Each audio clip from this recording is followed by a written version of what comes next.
What's good? What's good? Right now, y'all, I guess tuning in to what might be the first episode of a podcast that I haven't named yet. So, I appreciate everybody that's listening, everybody that's tuned in. This is my first time trying this shit, and you know what I'm saying? It's lit. It's lit. You know what I mean? I got cousin here with me, Shell Bell. Say something for the mic, Shell. Yo. Mic check 1 2 1 2. Already. I got Bay in here with me. Shout out to Tay. You know what I'm saying? She in the corner right now. So with this podcast, you know what I mean, I just wanna, you know what I mean, stick to what I do. You know what I mean? I talk about rap, I talk about hip hop, what's going on in music culture, and you know what I mean, things surrounded by that. So I'm just gonna stick to me and stay in my lane. And basically, like, touch on what's been going on in hip hop. Like, of course, right now the biggest thing, the biggest wave is Jeezy VS Gucci. Who won, who lost. You know, excuse the background, you know what I mean? My little boy's playing and stuff. Colin, come here. Colin just walked in the room. Y'all, come here, Colin. I'm doing a podcast, and I want you to say something to the mic. Say hello. I wish y'all could see this right now. He's just standing here and making this silly face. He got on a superhero mask in a robe. He's like a little blank man running around the house. But anyways, my oldest son, his name Colin. He not saying nothing. Y'all can't see him because I'm not recording this on video right now, but he is definitely in the room. But like I said, yeah, the biggest thing going on right now is Jeezy vs Gucci. If you watch the verses or if you saw the verses, you know how that went down. A lot of people say Gucci won, a lot of people say Jeezy won. You know, I done had conversations where, you know, people just didn't respect how Jeezy reacted to the disrespect coming from Gucci. You know, I had conversations where people respected it to the utmost, and right now, I'm just gonna touch on how I feel about it. Like, watching the battle, for one, being a Jeezy fan, which I was Team Jeezy from the jump. When I first heard about it, I was like, yo, I'm Team Jeezy, because I always been Team Jeezy. If you know how old I am, then you know, like, when these niggas dropped, it was like, you know what I mean, my coming of age, so they like Biggie and Pop to me. Like, 05 was like my freshman year of high school, so, you know, a lot of their music through the years, it stuck with me and it bring back a lot of memories. So hearing the music, for one, definitely brought back hella memories from both sides. Not to say that, because I'm not saying I'm not a Gucci fan, because I fuck with Gucci. But seeing the battle, I gotta give my props to Gucci for, you know what I mean, just coming through like the boss he is. You know what I'm saying? Like, that nigga really came a long way from, you know what I mean, their first Trap House album. Like, a long way to actually being blackballed, making it past that, getting in the industry, becoming a top executive in the industry, staying independent. Like, you gotta respect Gucci for that, you know what I mean? And at the same time, keeping it real with himself, you know what I mean? Shout out to Jeezy too, you know what I mean? Cause that's Jeezy, that's Big Snow, you feel me? Like, he gonna always be a legend when it comes to this music shit. And even though I feel like he won the verses in terms of the music, I feel like, you know what I mean, Gucci definitely won entertainment wise. He kept the people tuned in. You were more so watching to see what Gucci was gonna say and do next than what Jeezy was gonna say and do next. Cause I mean, Jeezy he just played that role. He sat down. You know what I mean? He really ain't perform as many songs like Gucci did. Like, Gucci performed every song. He barely sat down. You know what I mean? Jeezy kind of let the music fight his battle. And because of that, you know what I mean, he came out on top. Of course, he won with the music, but like I said, it definitely probably could be looked at as a tie, depending on how you scored it or whatever. But that shit was lit, man. It was like fucking Super Bowl for me. I done watched the verses over 2 or 3 different times. I done seen different shit. Like, I loved it, though. I loved it, bro. Like, yeah, I done watched so much of this shit. Like, Man, that shit was just lit. Like, I definitely gotta give props to Timbaland and Versus, and Swiss for doing Versus. Yeah, Tim and Swiss started Versus. They did the first Versus match on Instagram Live, going against each other. Yeah, and yeah, they went back and forth. I think they did like 25 beats, or it might have been 40 beats. They just went back and forth dropping beats, and they got so many views and so much interaction. They decided to branch out and reach out to other artists and get them to do it. I think they went Manny Fresh and Scott Storch next. Because at first it was just like producers. You know what I mean? It was Manny Fresh and Scott Storch. Then I think it was Jonte Austin. He used to write for like Aaliyah, Destiny's Child back in the day. Him versus Neo. You know what I mean? And Neo do a lot of writing for R&B and shit. So they was going at it. It went to Sean Garrett and some other dude. I forgot who Sean Garrett went against. Yeah, it's a whole lot of them. They even got the reggae one, Beanie Man and Bounty Hunter. Like the reggae, that shit was lit. Like, but Jeezy and Gucci, the biggest versus match of all time. I think they said they recorded over 10 million views. You know what I mean? Live. Like, that mean the whole world watching right now. I know I saw 1.7, 1.8 was the top that it reached on Instagram. And they said it was like 3 or 4 million on Apple Music. And that's not counting, you know what I mean, people who streamed it live from YouTube, people who streamed it live from Facebook, Twitch, and different places like that, you know what I mean? And it's definitely still racking up views because a lot of people have taken the video and reposted it so many different places. I feel like this was like legendary for my generation, of course, because like I said, this is like my Biggie and Pac, so imagine seeing Biggie and Pac on stage, you know what I mean, throwing shots at each other and then making peace in the end. Like, that's some whole shit that would never be forgotten. It's probably gonna be remembered and talked about for years, man, for years. And just to witness it live. Yeah, exactly. Niggas died behind this. Blood was shed. A lot of people on both sides. You know, a lot of people in Atlanta probably fuck with both of them. Like, my whole thought process with that is like, Gucci put everybody that's new in Atlanta on. So with that line drawn in the sand, a lot of the new artists like Migos, Lil Baby, Young Thug, a lot of them don't work with Jeezy a lot. You feel me? I'd love to see Lil Baby and Jeezy on something together. You know what I mean? Cause they pretty much got the same story, the same background. You know, that's what they embody. That D-boy get money. You know what I'm saying? I'd love to see Jeezy and Lil Baby do some shit together. But as you know, like, QC is owned by P, and P and Coach K really don't fuck with Jeezy. You know what I mean? Even though Coach K used to be Jeezy manager, they fell out. You know what I'm saying? Before he started working with P and Migos, that was Jeezy manager. They shout out Coach K out a lot, like I Am the Street Dream. I think he did he managed Jeezy during like the Inspiration album, the USDA Cold Summer album. You know what I mean? I think he did a whole lot of work behind that.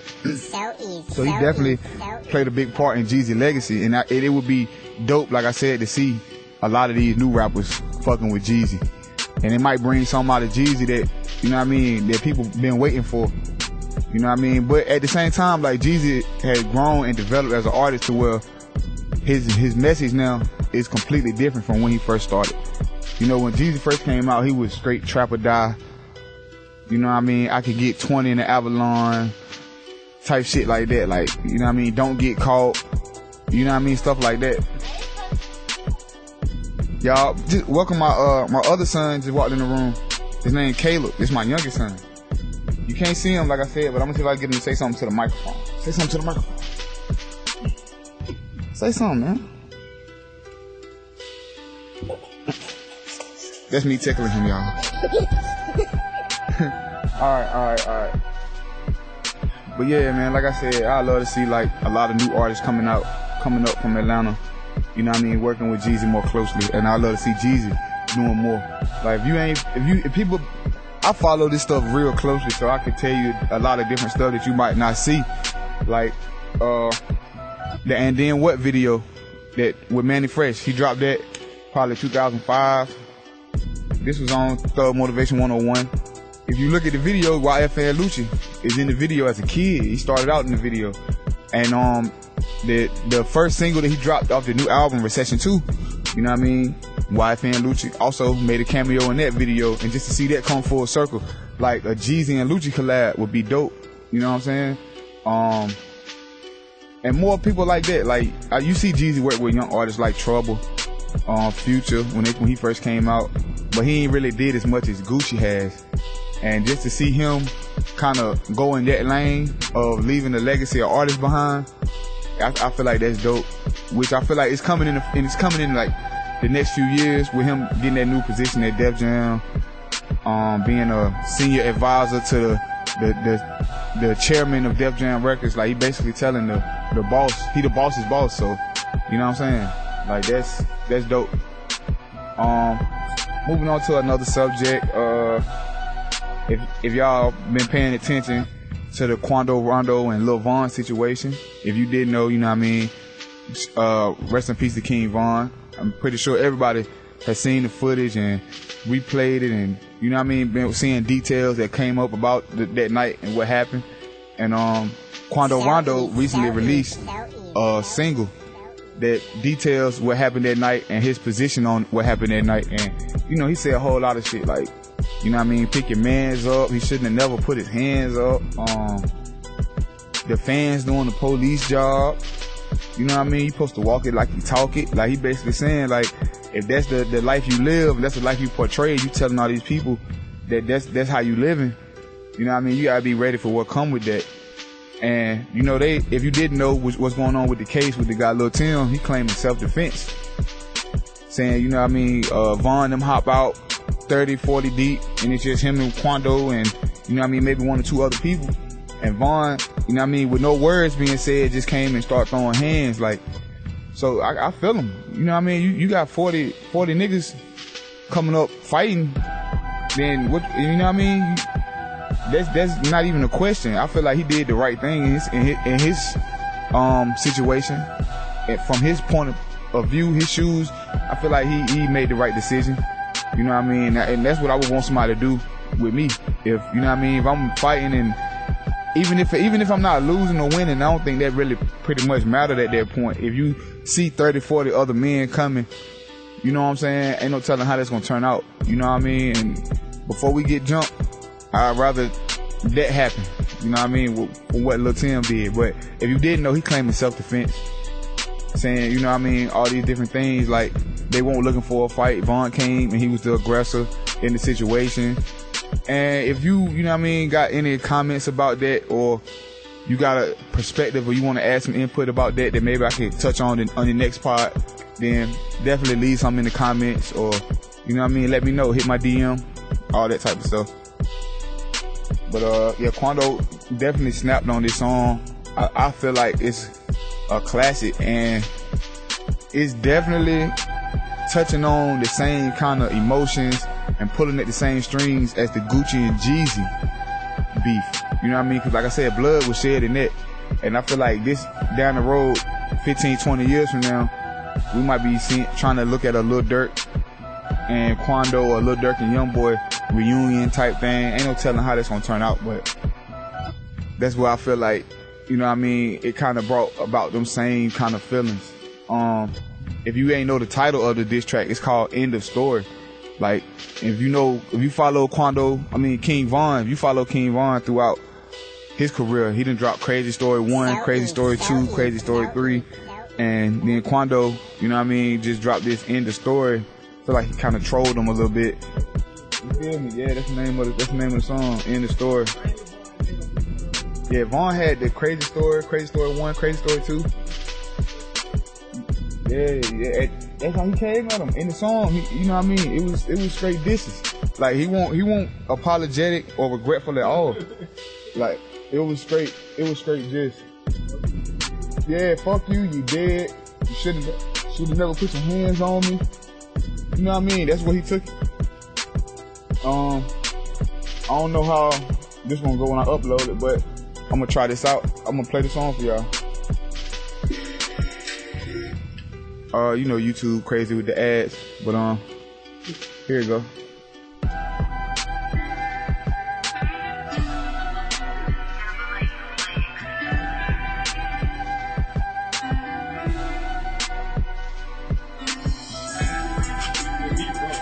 Oh yeah, that beat hot as hell. It sound like Youngboy, but it shit go hard.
Alright, that's about all I'm gonna give y'all.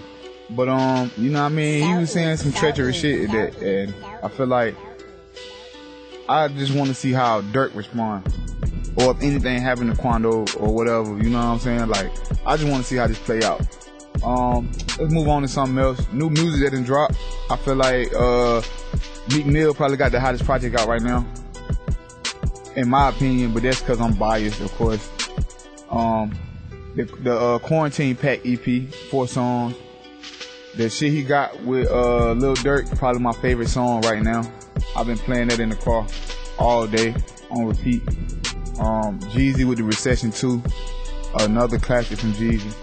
Like I said, his sound and his message been developed so far from trap that now he, you know, speaking on like civil rights, black economics, and you know what I mean, standing like a man, being a grown man. It's a lot of grown man rap, and it take like a mature grown man that understand or that can feel his point of view, you know what I mean, to appreciate what he's saying on the songs. You know, it's not like he dropping that classic trap or turn the club up type shit. Like, it's real soulful, it's real heartfelt.